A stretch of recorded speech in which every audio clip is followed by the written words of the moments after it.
All this anger was once love. That's the part people don't see.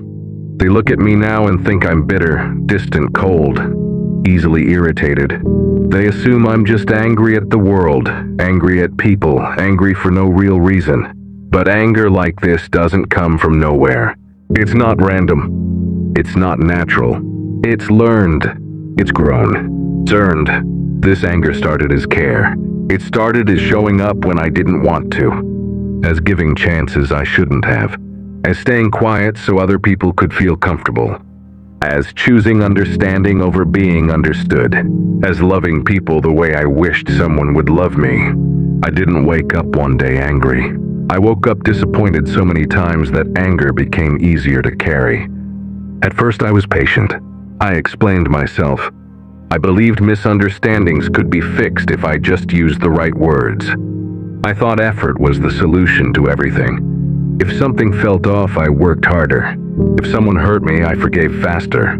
If I felt unseen, I convinced myself I was just asking for too much. I always gave people the benefit of the doubt, even when it cost me my peace.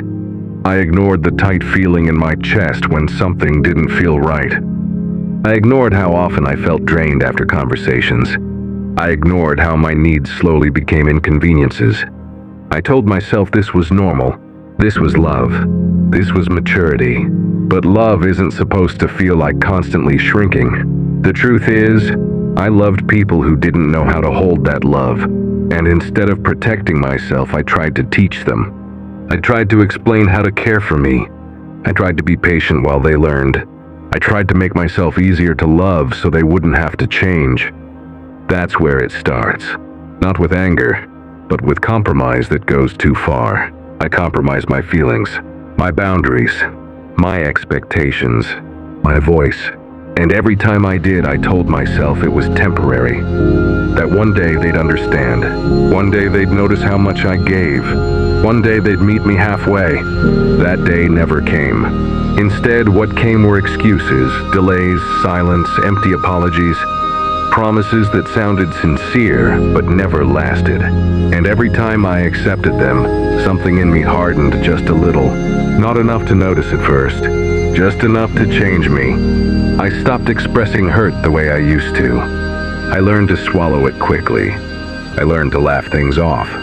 I learned to say, it's fine, even when it wasn't. I learned how to pretend I wasn't affected, because being affected seemed to make people uncomfortable. And slowly the love I felt started turning inward. It curdled, became resentment. Not loud resentment, quiet resentment. The kind that sits in your chest and waits. People think anger is explosive. Mine wasn't. Mine was built in silence. It was built every time I wasn't chosen. Every time I was an option, not a priority. Every time my effort was expected but never matched. Every time I was there for someone who disappeared when I needed them. And the worst part? I kept loving anyway. I kept showing up with the same heart, hoping for a different outcome.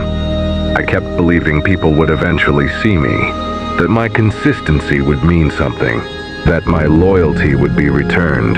That's how love turns into anger, not because love fades, but because it stays too long where it isn't protected. At some point I realized I wasn't angry because I hated people. I was angry because I cared so much and it was never enough. Because I kept giving from a place that was already empty. Because I confused endurance with strength. I was angry at myself most of all. Angry for staying. Angry for hoping. Angry for loving people who didn't love me carefully. But anger is easier than grief. Easier than admitting you begged silently for things you deserved freely. Easier than admitting you lowered yourself just to keep someone around. Easier than admitting you gave love to people who never planned on giving it back. So I chose anger. Anger made me feel powerful where love made me feel small. Anger gave me distance where love made me vulnerable. Anger helped me stop expecting, stop explaining, stop waiting. But anger is heavy. It follows you into new relationships, new conversations, new versions of yourself. You start reacting instead of feeling, defending instead of opening. You flinch before anything even happens. People say, "You're different now." They're right. I don't love the same way anymore. I don't trust easily. I don't give without hesitation. I don't explain myself as much. I don't chase clarity. I don't beg to be understood. Not because I don't care, but because caring cost me too much. What people call anger is really just grief that never had a safe place to land. It's love that had nowhere to go. It's all the words I never said because I didn't want to be a burden. It's all the needs I silenced because I didn't want to be too much. And now that anger lives in my voice, in my reactions, in my boundaries, the way I leave sooner than I used to, in the way I no longer explain why something hurt me. I don't explode. I withdraw because I learned that loving loudly doesn't guarantee being loved back. And that realization changes you in ways people don't prepare you for. All this anger was once love. Love that waited. Love that stayed. Love that believed. And if I'm honest, the scariest part isn't that I'm angry now. It's that a part of me still knows how to love the way I used to. And I don't know if I'll ever let that part speak again. Anger didn't come to destroy me.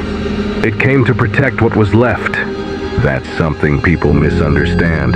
They think anger is just bitterness, just hostility, just an inability to move on. But for me, anger became a boundary when I didn't know how to set one.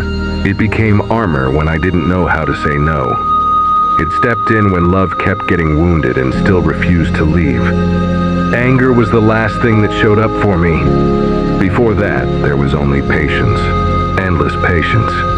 The kind that gives people more chances than they deserve.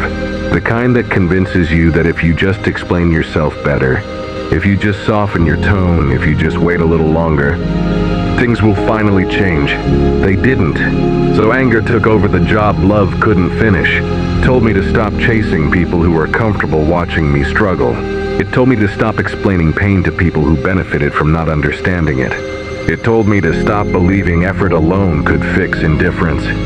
Anger taught me how to pull back without apologizing. But protection always has a cost. Anger keeps people out, yes, but it also keeps things in. It traps emotions that were never processed. It hardens softness that once felt natural. It teaches you to respond quickly instead of feeling deeply. I started reacting instead of reflecting. I became sharper with my words, shorter with my patience, quicker to assume disappointment. I didn't give people the chance to hurt me anymore. But I also didn't give them the chance to see me. And that's the trade. Anger keeps you safe, but it keeps you alone. There's a moment when you realize you've become someone you don't recognize. Not because you're cruel, but because you're guarded. You stop explaining your silence. You stop asking for reassurance. You stop offering vulnerability freely. Not because you don't need it, but because you don't trust anyone to handle it. I tell myself I'm just being careful, that I'm smarter now, stronger, more aware. But some nights when it's quiet, I know the truth. I'm tired. Tired of being on edge. Tired of assuming the worst.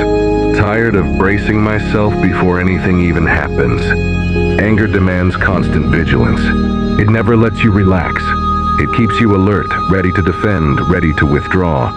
Whispers, don't get too close. Don't hope too much. Don't expect consistency. And it's convincing, because it learned those lessons the hard way.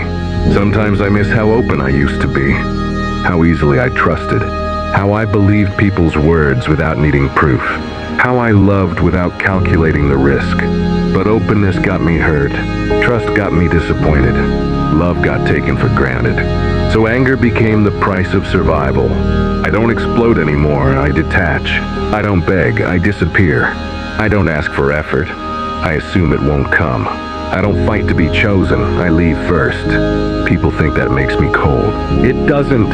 It makes me afraid of hoping again. Because hope is dangerous when you've seen how easily it can be ignored, how easily it can be broken, how quietly it can die while you're still pretending everything is fine. Anger protects me from expecting things. I can't handle being disappointed about again. It keeps my standards high and my vulnerability low.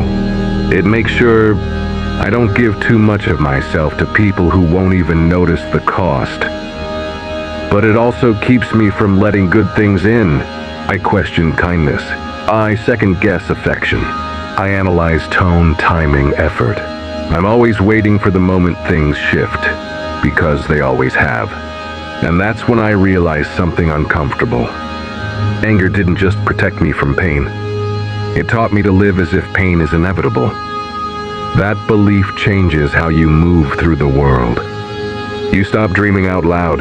You stop believing in promises. You stop imagining better endings.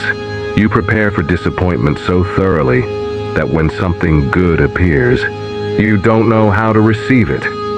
And yet, I'm not ready to let anger go. Not yet. Because underneath it is everything I lost. Every time I wasn't chosen. Every moment I felt invisible. Every effort that went unnoticed. If I let go of the anger, I'd have to feel all of that fully. And I don't know if I can, so I carry it quietly, carefully, pretending it doesn't weigh as much as it does. Telling myself this is just who I am now. But sometimes, late at night, I remember where it came from. I remember the love that existed before the anger. The version of me that believed people could be trusted with tenderness. The version that didn't flinch at closeness. And that memory hurts more than the anger ever did. Because it reminds me that I wasn't always like this. I learned this, and anything learned can be unlearned. But only if I'm willing to risk getting hurt again. I don't know if I am. There's a point where anger stops feeling like protection and starts feeling like identity. I didn't notice when it happened. At first it was just a shield, a reaction, a boundary I didn't know how to build any other way. But slowly it became the first thing people saw in me. The sharp tone, the guarded answers, the distance, the way I leave before anyone gets too close. And the truth is, it worked. I stopped getting hurt the same way. I stopped over-explaining. I stopped begging to be understood. But I also stopped letting people see the softer parts of me, the part that still wants to love without fear, the part that still wants effort returned, the part that still hopes someone will stay without needing to be convinced. All this anger was once love. It was love that wasn't handled gently. Love that stayed too long. Love that kept giving when it should have walked away. I'm not angry because I don't care. I'm angry because I cared too much in places that didn't care back. And maybe that's the hardest thing to admit. That underneath every harsh reaction, every cold response, every moment of distance, there's still that same heart. Just quieter, just tired, just afraid of becoming small again. I don't know if I'll ever love the way I used to. But I know this, if the anger ever softens, it won't be because I forgot what happened. It will be because someone finally proves that my love doesn't have to turn into anger just to survive. And until then, I carry both. The anger the world sees and the love it came from.